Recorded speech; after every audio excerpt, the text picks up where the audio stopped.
Ladies and gentlemen, we are live from the Isle of Man in the UK.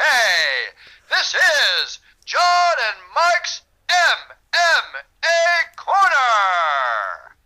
Ron Stallings, thank you very much, sir, for giving me some of your time. You're fighting against Cristiano Souza. The man himself, he's had a little bit of a break. It almost felt like, for me, on his perspective, he got a loss, and I don't know if he took it to heart. Maybe he took a bit of time out of the cage. Do you feel that him coming back, it's a good chance for you really to seize maybe he might mentally not be in the right place? I don't know what your thoughts are on him exactly, or if you're even thinking about him. No, to tell the truth, I didn't think about any of that stuff. I just found out a name, and I looked him up real quick on Sherdog. Didn't look at dates or anything. Saw he was from a reputable team, so he can fight. I just found out a name. He had a good record, so again he can fight. That's all I really needed to know. My coaches, they're gonna look at it and break him down on that end. So all I'm gonna do is show up and perform. I just found out a name. He had a good record, so. Sorry, my friend. Do you know what I was doing then? I just realised I was being an absolute idiot, and I had it playing in the. I had it playing in the background. Don't worry, I had a double play there. The audio. Yeah, he has got. Do you know what? From my personal perspective, looking at him, he has got a good skill set. He's a good fighter. I feel like you were hard done by with your fight against Joe Briggs. I don't want to obviously bring it past too much because we've got to look to the future. But in that bout, I had it 1-1 each round. He was obviously second round was starting to get strong on his perspective. I loved your jiu-jitsu in the first round when you transitioned to you went for triangle and you went to on-platter, but then you transitioned to the side control. Showed your fluidity. Obviously, are you still brown belt? Are you in jiu-jitsu? Yeah, brown belt. Yeah. Yeah, he's still brown belt. So it really showed in that fight. But then again, you fight beforehand. Jones fight. You showed a bit more in your arsenal. I felt you were hard done by because the eye injury you had was from your jabs. You were landing your jab beautifully in the first round, and that's what did the damage. It wasn't because of the up kick, really. It wasn't even flush. The up kick just went and kind of cut across it. It didn't really make a difference. I found the referee made a mistake on that perspective, and I thought you were hard done by. I thought, going into that fight could have went to the third round, and then it would have been 1-1, and we would have really seen a different fight. But one thing that for me stood out was the single leg takedown. You were having a little bit of an issue with the single leg takedown. Is that because of the Muay Thai kind of position strategy for you that he was able to land that? What for you felt? I tell you what, it's no secret. My game's always evolving. It's no secret. Wrestling is not my strong suit, not whatsoever. So, I work on it. I work on things. Got some real good people to help me out, and it's a thing that's gonna take some time. But when I think about the fight, when Joe got in on the single leg, I wasn't worried. I just had like 5 different things going on in my head at one time on what to do right there, and it was like thinking too slow, and boom, he was getting to me, and he's taking me down. Now, as you bring that fight up, man, I could be I'm a big person. I let things go. It is what it is. Ultimately, like when I look back on it, it's still my fault that the fight went that way because there are some things in the first round I believe I could have finished it, and then even in the second round when he landed that good shot, that was a mistake on my part where he get that shot of flesh. But believe me when I tell you, I kept this to myself, but you brought it up, so I'm gonna say it anyway. He quit. He quit on me. He quit on me. He took an exit out, and when you're fighting somebody and when they gave their best shot and it just wasn't enough. He did that. He gave his best shot and it wasn't enough, and I was coming out the back and I had full energy. All I knew was I was actually mad that he landed left hand on me. I was like, man, that was a good shot. Man, he hit me good. I gotta get him. I want to get him back. That's why it didn't show on the cameras after the fight. But I was kind of flipping out in the cage because man, he landed he got a shot on me. I didn't get to hit him back. I didn't get to hit him back. I admit, yeah. when the referee stopped it, I don't know why the referee stopped it, because, and I'm with you, he did quit because he said he couldn't see out his eye. And he couldn't see out his eye when he started that round. I noticed in the first minute or so, and he just kept peppering that jab. It was nice, it was crisp, it was fluid. Now, since that fight then, you've had a little bit of a time out. You've went and signed up. You've got yourself the fight. You're with a good, solid promotion. You've got yourself in good place. That time off, the period, wrestling, like you said, wasn't your strong suit. Everyone's got to grow. Like, for example, I know guys that I train with, they get really into the Muay Thai. You know, they kind of get absorbed into the Muay Thai. So when they were sparring, when it's just sparring, stand-up sparring, they're just that Muay Thai stance. And I'm like, you need to get out of that habit, because I'm telling you, when you say to me, let's go, takedowns involved, I'm just going to shoot in. I'm getting in legs all day long. Because they're just there. It's an opportunity, because with Muay Thai, I've noticed as well, I watch it, never mind. I like watching the footage of it, never mind train it. You know, it's not like boxing, for example, where you're having the angles and the footwork. Muay Thai is very much static, and very much, literally, it's the macho, mano v mano, punch each other till someone falls. And it doesn't really work with when you say you got the other elements of MMA with the clinching and the grappling. Have you then been involving yourself in that sense? You've been putting a bit of time in wrestling? Yeah, well, you know, it's always in the game, and I'm always working on it. And it's also trying to, like, let's be real. Say if I go against a collegiate wrestler, I'm not catching up. I'm not doing it. But I can adapt things I do well to kind of meet somewhere in the middle, or you know, suit me better to match up against his strong suit. So that's, you know, I still work on that. And I guess you asked about the Muay Thai. Yeah, I noticed that with the straight up stance, you know, you are open for the legs. So now, you know, I guess early on in my career, and it's still there for me now, the one thing that didn't worry me as much or bother me as much is, you know, say if somebody did take me down, my jiu-jitsu is fairly good, and where I could, you know, attack with my back, stay relatively safe, but you run into that risk of losing points, losing rounds.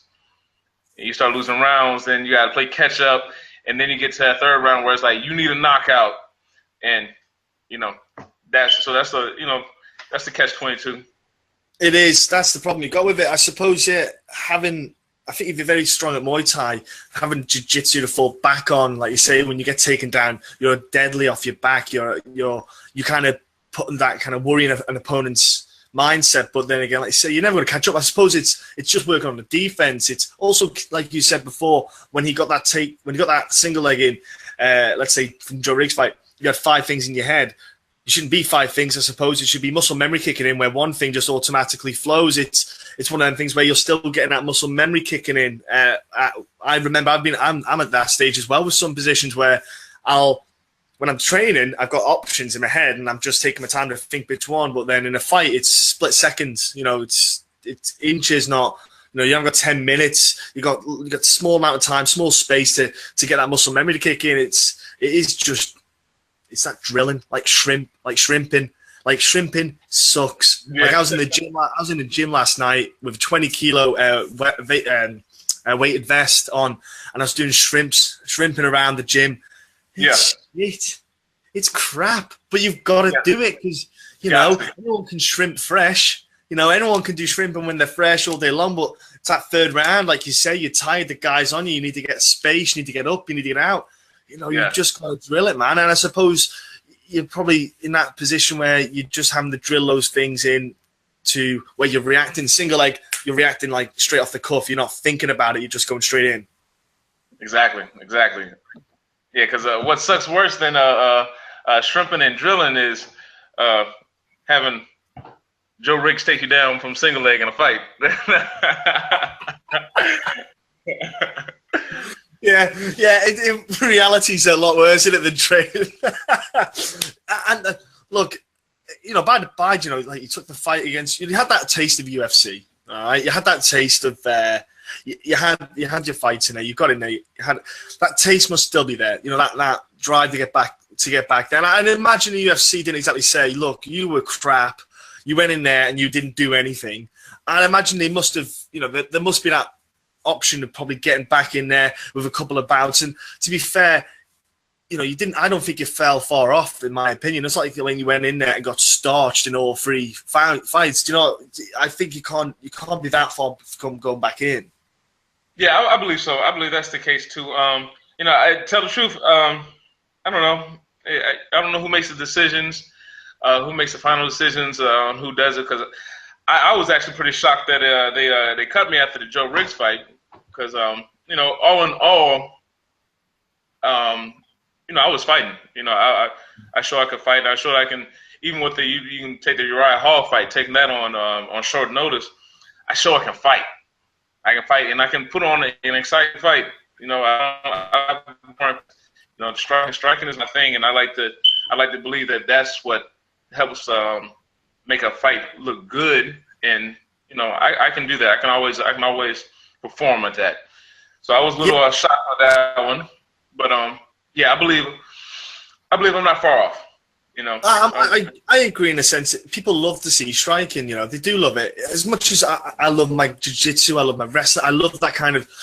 It's that I love cage. Like cage work sucks doing. Right, it does suck doing it. It does. But I love watching it.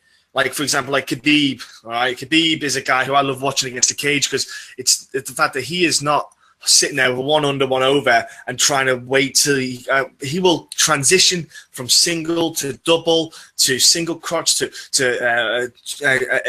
ippons, all sorts. He will combine those takedowns together. He changed them up so well.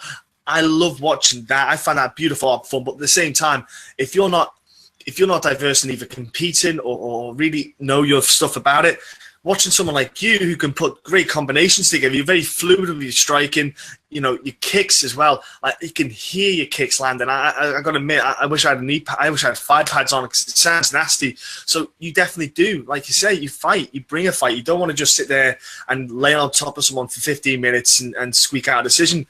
Like you say, I don't know how they decide. I don't know why they decide it, but I feel that you're in the right place right now to get yourself back in. You've got the right kind of exposure, etc. You know, I think it's a great position for you to be in where you signed up with. Yeah, I'm excited. I'm glad. Well, you know, like I said, I didn't know who I was fighting at first. I just saw a name. One of my teammates he hit me up and was like, "Hey man, see you fighting in August." I knew we've been talking about it. I was like, "Man, I ain't see nothing yet, but you know, stay ready." He was like, "No, you're on the website. Yeah, you're fighting." I'm like, "All right." So when I go home later at night and I see it, I'm like, "Oh snap! It's in play. It's real." So you get that little jump, like, "Oh man, it's real. Let's go." But I've been signed to them since December. They had that thing with the one card, you know, so that was that. And then you know, I've been begging every card after that, and they've been putting on some awesome cards, man. I've seen every single one of them, and the cards are awesome. So I'm like, man, let me in, give me my chance, give me a spot at the table for all the action. You know, I will deliver. You know, so yeah. I admit, man, the cards are good. They're fun to watch. They do, and the good thing is, they won't go there. For example, they sign you up. They won't go there and find a bum and give you someone who has a crap, who they feel is just not going to put anything in. You're going to walk in there and starch him, and they want you. If you're going to starch the guy, he's going to be a quality opponent still, you know. And if you starch him, it's because you're showing that you're a quality fighter, not that he's a poor opponent. And that's what I like about it, you know. Like Kurt's last fight, you know, Kurt Hollowblog's last fight was absolutely awesome performance, you know, back at 155, and he showed that, you know, he fought a guy who's the ATT Muay Thai coach. I forget his name now. I can't even remember his opponent. How bad's that? But he showed that he wasn't fighting bums, and that's what they do. They put good matchups on. Your opponent again, he was on a tear, and then he got one loss. Goodness knows what was going through his mind, obviously, for the fight. But at the same time, he showed that he had potential. He's a promising fighter himself at the time, and a little time off.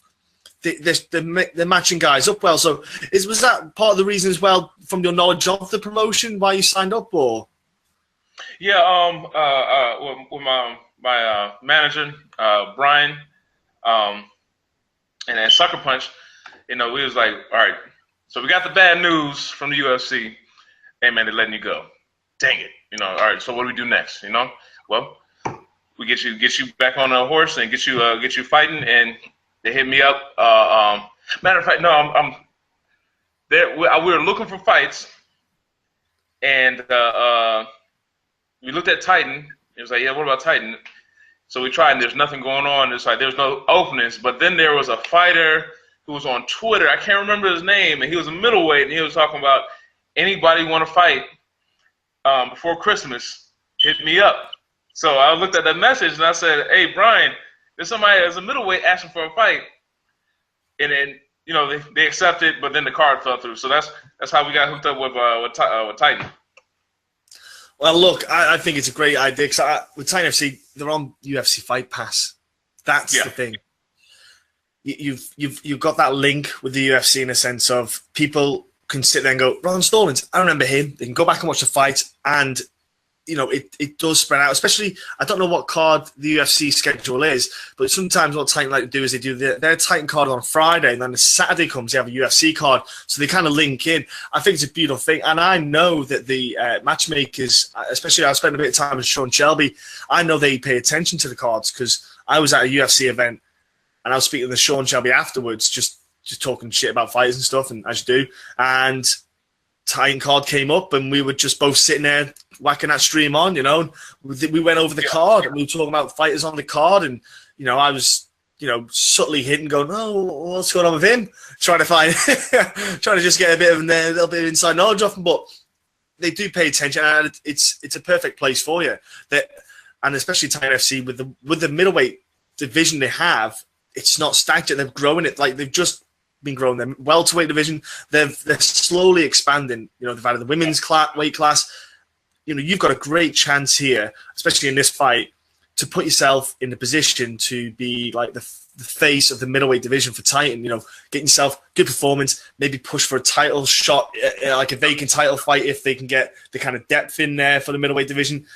And there's also, like you say, I know you've had a little bit of time not fighting on there yet, but they've had they're going to have regular cards. I think it works out 8 to 10 cards a year when I spoke to Jeff Arnson, but there's potential there of maybe fighting quite regular, on their promotions. So for you, get the regular fights, keeps you in top shape, keeps you up and running in people's eyes, and then can get yourself jumping back to UFC, especially maybe short notice fight, because if you're always prepping and always ready, it's another good thing. Yeah, exactly. And with that type of schedule, it'd be real easy to transition back into the UFC, because you notice a lot of people getting signed in are short notice fights. That's the opening. So it all works out. Exactly, my friend. And like Chase Sherman's just been signed from Titan FC. Before that, you had Belal Muhammad who's fighting as well. They've got guys going there as well. So the evidence it's in is there in itself that they're transitioning over. So I think it's more reason for fighters to, if they are maybe not with the UFC anymore, to go to Titan, because they can see that road back it's already there for you. Outside of all that, training wise, family life, everything like that. How is life in general after the UFC? How was your mindset? You want to get back in. How's training gone? Have you went anywhere different? Brought anything else in? No, after the heartache, it is what it is. You just get right back to training, and you back. Yeah, exactly. you get back to work, and you just keep pushing. I don't know. It's like I like doing this, and for whatever reason, I do it pretty good.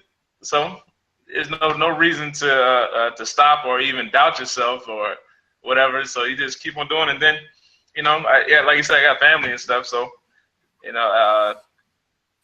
what better way to show the family how tough daddy is than to, just keep on going and keep on winning, keep on pushing, knocking people out. Winning. Yeah, hey man, look, I agree with you, and I honestly, I was a little bit confused, like you were confused. I think I was confused as well, especially after the Joe Riggs fight. I was like, the Uriah Hall fight, I would have never even counted that because it was a short notice fight. Anyone who steps in short notice, I always think that fight should never count, no matter how it goes. I think, do you know what? I think short notice fight, it shouldn't count. I think, their fights afterwards should count. And like, you won your fight, and then you had a weird one where, essentially, in my opinion, Joe Riggs quit. And considering he hadn't had a win in the UFC for a long time back when he first was with them, It was almost like he was trying to get that win under his belt. So you think that doesn't make sense. I feel like there's like Ron Stallings' story with the UFC just ain't finished yet. It just feels like it's not done.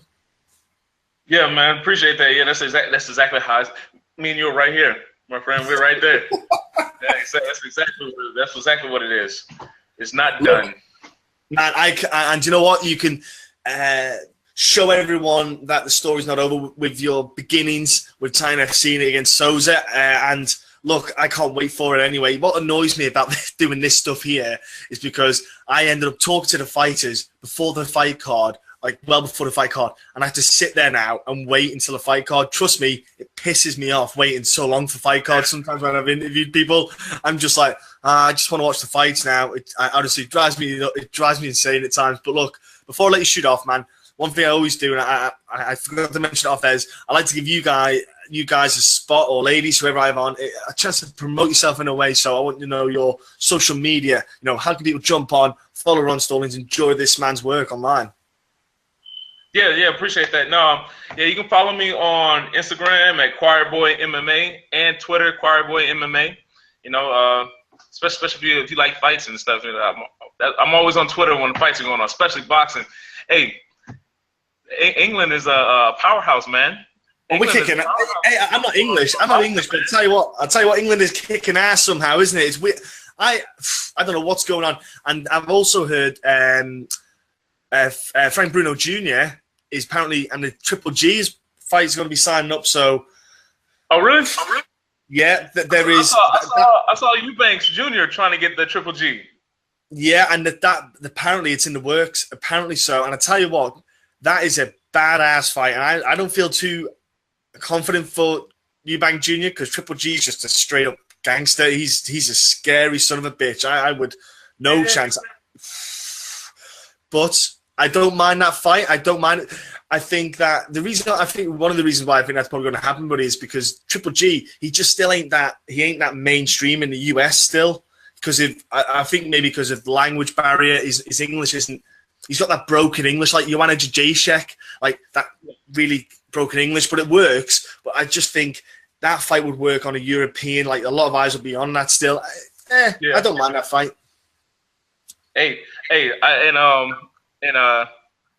got Tyson Fury doing it again, beating Klitschko. Yeah, well, am I going to pick? Do you know what? Even though Fury is a whopper, to put it one way, I can see him beating Klitschko as well because Klitschko's he was king under his brother, so to speak. He was like Prince. He was like the Prince, so to speak, under his brother. When the heavyweight division was in a lull, I had a period where there wasn't much going on, and they always fought the mandatory number ones, who were usually crap. Let's be honest. They were just like, I don't know, Mr. Daggett, Mr. Musasa from wherever, and you were like, who the fuck's that guy? No stars were coming on, but then you've got your Anthony Joshua popping along, you've got your Deontay Wilder popping along, and I think these guys would probably put Fury. I think they'll put Fury and Kate in a bit of a problem and a bit of a sticky situation. But yeah, I think Klitschko. I just don't. I think his time's kind of went. It's gone. And especially when did you watch the fight that they had in Germany against Fury, where before they looked under the ring, like under the mats, and had all the sponging, and he pulled it all out because the Klitschko was trying to make it dead soft and spongy because it stopped. It would stop Fury using his footwork and moving because it would make him slow and plod. Yeah. Oh yeah. Oh, because it was in Germany. They're just dodgy as fuck. If you fight in Germany, you've got to knock the guy out, or if it goes to decision, even if you box him for 12 rounds, you'll still lose the decision because it's so dodgy. Yeah, man. I follow a little bit of boxing. I'm not super into it, but I do follow a little bit because there's some quality boxers out there. Oh, that was it. Who are your sponsors, mate? Who are your sponsors out there? Well, right now, off the top, I know Alienware usually gives me stuff, so hey, I'm giving you a shout out right now. So you better hook me up. That's. I can't really think of any other sponsors right now, but give a shout out to my team, Team at Irvin, all of my training partners. And if anybody listen, you want to see Pete Petty's on the August card as well. That's an action fight as well. You know, both of us Team Out Urban guys representing in Florida. So, you know, get us down there and you know, give a shout out to everybody at Top Flight, my school. And hey, you know, Pete Petty, do you know what I like about him? He is a young, exciting kind of prospect, and he's still growing and evolving. And I like him. His last fight, there was something missing, but he is. Peter Petty's is a dude I like. I like watching that kid. I do. I think there's a lot more in him to come out still. Oh yeah. No, we on the team, man. We have a lot of people. We got a lot of guys that have gone through the pipeline and are ready to make a big splash on the scene, man. There's a lot. The room is tight. You know, we're a nice small team, but everybody's a killer. Everybody's a killer, That's man. good though, because you could have a team of say 60 fighters, but maybe that cohesion and unison isn't quite there because 60 people is quite a lot. It starts to just slowly spread out a bit. When you keep the numbers kind of respectable so you can handle it, it does make it tight. You know, look at the best example, I think, is the Diaz, you know, Stockton boys. You know, you got your Melendez and your Shields and all that. You know, it's not a huge number of guys, but those are all of them. Like, they're just badass guys because they've trained together for years. And it does work. You know, you don't need 60 guys to be the best team. Yeah, and that's it. Exactly how I feel. And that's what I've seen. That's what I've seen as far as on being a small team and being more precise on the training and just having the training partners build off each other. My training partner Ungla Insane, he just won his fight in the 1FC. You know, so he's probably going to be looking for a title shot. So, you know, our team is coming up. Even with the small numbers we have, man, we're making some splash, and we're making some big noise in the coming months. You mean the 1FC card that no one could watch? Exactly. Yeah, the one where we were waiting, we were on phone waiting to see some news, some pictures, anything. Yeah. Yeah, I was just saying, you're not the only one. Everyone online, it's like all you hear is 1FC go amazing knockout, and then all you can see is people retweet going, people retweet going, wish I could have seen it.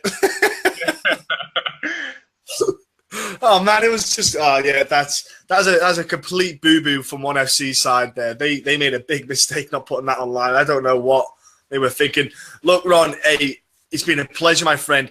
I absolutely love talking to you. I cannot wait until this fight comes up. I know you can't. Obviously, you've got to sit there now and train your ass off for it. But it's going to be a hell of a bout against Souza. Ladies and gentlemen, tune in. Get UFC. If you've not got UFC Fight Pass yet, I probably don't want to be friends with you anyway. But get UFC Fight Pass. You can watch Ron's previous fights. You can understand why we were talking about when the Joe Riggs bout. And also, you can look forward then to what Ron's going to do on a Titan card by looking at some of the Titan events and what they do there. You can watch Peter Petty's as well. His fights are on there as well. So, folks, jump online, get Fight Pass. Also, follow Ron on Twitter and Instagram and, you know, tweet him back and interact with him, like you said, during the fights. You know, I'm sure I'll be hounding him now during the fights and having a bit of a back and forth, having a bit of a laugh. But look, buddy, thank you so much for your time. It's been a pleasure, man. Thank you, man.